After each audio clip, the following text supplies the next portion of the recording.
Terima kasih Anda masih bersama kami. Bagi Anda yang baru saja bergabung, kami hadirkan kembali 3 berita utama hari ini. Seorang polisi menghabisi nyawa kekasihnya karena kesal ditagih membayar utang sebesar 32 juta rupiah. Polisi meringkus 7 tersangka kasus dugaan korupsi dana bantuan COVID-19 senilai 1,9 miliar rupiah. Di Kota Bandung, harga ayam potong hingga cabai rawit kompak naik. Pedagang dan konsumen pun menjerit.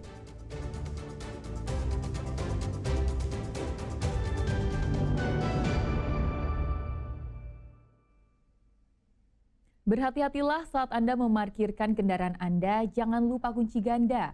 Di Cianjur, sebuah sepeda motor yang terparkir di depan rumah raib dicuri pemuda berseragam sekolah.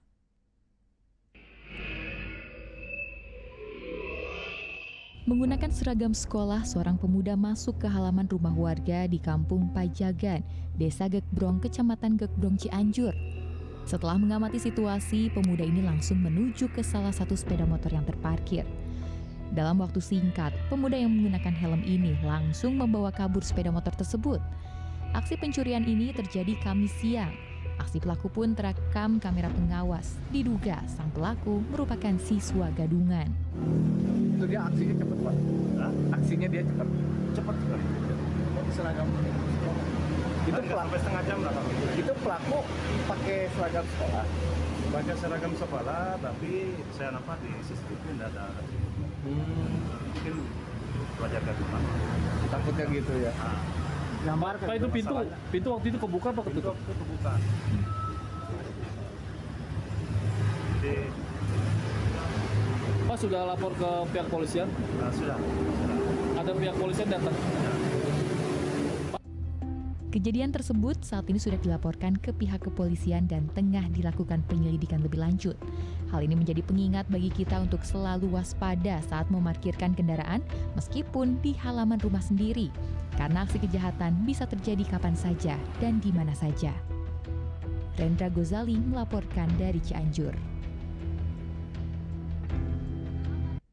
Upaya penyelundupan narkoba ke dalam lapas kelas 2A Karawang gagal. Aksi 2 orang tidak dikenal yang melemparkan sabu-sabu dari luar pagar terlihat petugas di atas menara pemantau.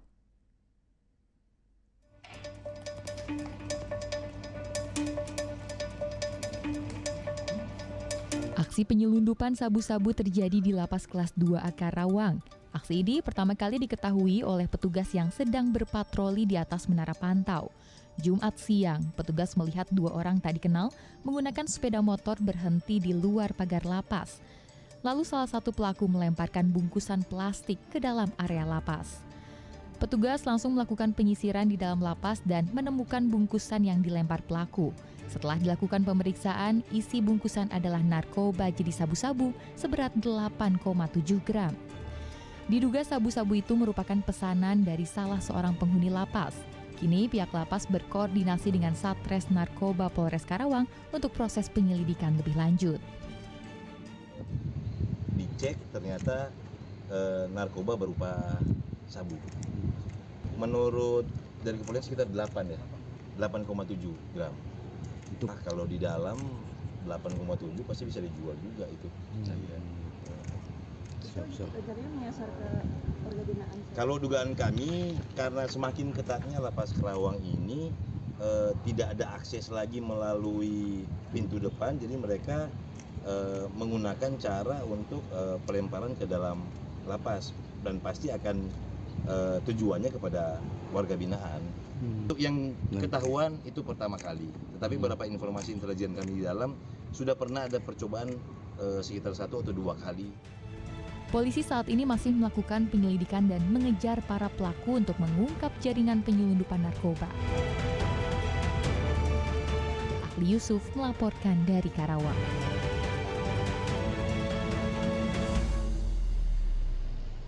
Rekonstruksi kasus pembunuhan yang dilakukan seorang polisi terhadap kekasihnya digelar petugas Satreskrim Polres bersama Kejaksaan Negeri Indramayu.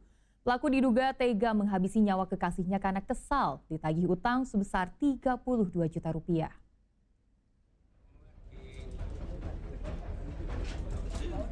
Rekonstruksi kasus pembunuhan Putri Apriani yang dilakukan pelaku Alfian Maulana Sinaga digelar di salah satu ruangan di Mapolres Indramayu Jumat pekan lalu. Petugas menghadirkan langsung pelaku yang merupakan anggota polisi berpangkat Bribda untuk memperagakan pembunuhan yang terjadi pada 9 Agustus lalu. Dalam rekonstruksi ini, pelaku memperagakan 24 adegan, mulai dari membekap hingga membakar korban di kamar kosnya di kawasan Ceblok, Kabupaten Indramayu. Dari rekonstruksi ini terungkap pelaku kesal pada korban yang terus-menerus menagih utang sebesar 32 juta rupiah. Rekonstruksi sempat diwarnai kericuhan saat pihak keluarga korban emosi melihat wajah pelaku. Keluarga berharap pelaku mendapat hukuman yang setimpal. Baru kepikiran untuk menghabisi Putri, karena kalau tidak dihabisi, ini Putri ini akan menanyakan lagi kepada dia, akan ngoceh-ngoceh lagi kepada dia, menanyakan uang yang sudah dipakai, uang keluarganya sebesar 32 juta, yang sedianya itu buat gade sawah ya, dari keluarga, ditransfer ke rekeningnya Putri itu. Dibakarlah dengan tujuan pengakuannya, alibinya, agar dianya juga mati terbakar. Namun dia mengaku kepanasan. Kayak bodor ya? Akhirnya keluar jam 8 sesuai terpantau CCTV. Jam 8 keluar baru kemudian kabur. Peristiwa pembunuhan terhadap Putri Apriani yang merupakan pegawai apotek membuat geger setelah jasadnya ditemukan hangus terbakar. Pelaku yang merupakan anggota polisi sempat melarikan diri dan ditangkap di Dompu Nusa Tenggara Barat 2 pekan setelah jasad korban ditemukan. Maruli Habibi melaporkan dari Indramayu.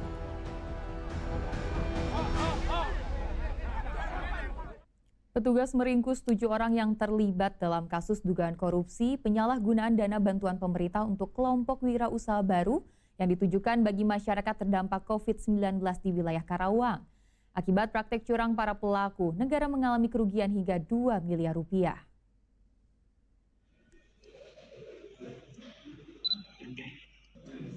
Baju tahanan berwarna kuning ini sekarang jadi baju sehari-hari yang dikenakan ke-7 pria ini. Mereka ditangkap petugas Direktorat Reserse Kriminal Khusus Polda Jawa Barat setelah sebelumnya diduga terlibat dalam kasus korupsi. Penyalahgunaan dana bantuan pemerintah untuk kelompok wirausaha baru yang ditujukan bagi masyarakat terdampak COVID-19 di wilayah Karawang. Ke-7 pria yang ditangkap merupakan pengurus Tani Mekar Tani Bumi di kawasan Teluk Jambe, Karawang. Dalam melakukan aksinya, para pelaku sengaja membuat dokumen usulan fiktif untuk mendapatkan dana bantuan dari ketenaga kerjaan. Para pelaku memalsukan data dan mengelabui masyarakat tani, menguasai uang bantuan bagi 50 kelompok wirausaha yang nilainya mencapai 1,9 rupiah. Dana yang seharusnya diterima masyarakat dialihkan kepada para pelaku yang digunakan untuk kepentingan pribadi. Ya, jadi itu memang merupakan gabungan kelompok tani mandiri Tol Jambe Bersatu yang memang sudah biasa mengelola kelompok tani yang ada di daerah Tol Jambe Karawang. Namun demikian, pada saat ada informasi atau ada peluang adanya bantuan pemerintah terkait kelompok masyarakat yang terdampak COVID-19, makanya ada timbul mens rea atau niat dari GKT-MTB ini untuk bagaimana menyerap pemerintah tersebut. Setelah mendapatkan persetujuan SK, adanya SK dari Kemenaker, baru setelah itu para tersangka ini mencoba untuk mengatur kembali supaya betul-betul nanti mendapatkan sesuai dengan apa yang sudah diusulkan. Akibat perbuatannya, para tersangka dijerat pasal tentang pidana korupsi dengan ancaman hukuman maksimal 20 tahun penjara serta denda maksimal 1 miliar rupiah. Dan rekan-rekan sekalian, dalam Muhammad Rizal melaporkan dari Kota Bandung. Dan penyidikan ini, ya, kita telah Puluhan pelaku kasus peredaran narkoba ditangkap jajaran Satres Narkoba Polres Cianjur. Dari tangan pelaku, petugas menyita sabu-sabu, ganja, tembakau sintetis, dan ribuan butir obat terlarang. Itu apa? Pria ini tak berkutik saat ditangkap oleh warga di Kecamatan Tanggeng, Cianjur. Ia ketahuan membawa narkoba jenis ganja sintetis. Dari tangan pelaku didapatkan 7 paket ganja siap edar yang dibungkus rapih menggunakan lakban. Pelaku berusia 28 tahun ini mendapatkan barang haram tersebut kembali ke pembelinya. Ia mengaku terpaksa melakukan aksi tersebut lantaran sulitnya mencari pekerjaan.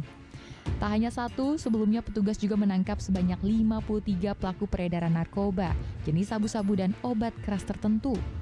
Menurut petugas, dari 40 kasus, sebanyak 53 orang pelaku ditangkap di 16 kecamatan di wilayah Kabupaten Cianjur. Modusnya, para pelaku melakukan peredaran dengan sistem jual putus dan sistem tempel. Dari mulai bulan Mei sampai dengan bulan September tahun 2025 sebanyak 40 kasus dengan rincian sebagai berikut: narkotika jenis sabu sebanyak 11 kasus, narkotika jenis ganja 2 kasus, narkotika jenis tembakau sintetis atau sintek 11 kasus, obat keras terbatas 16 kasus. Jumlah tersangka dari 40 kasus tersebut sebanyak 53 orang.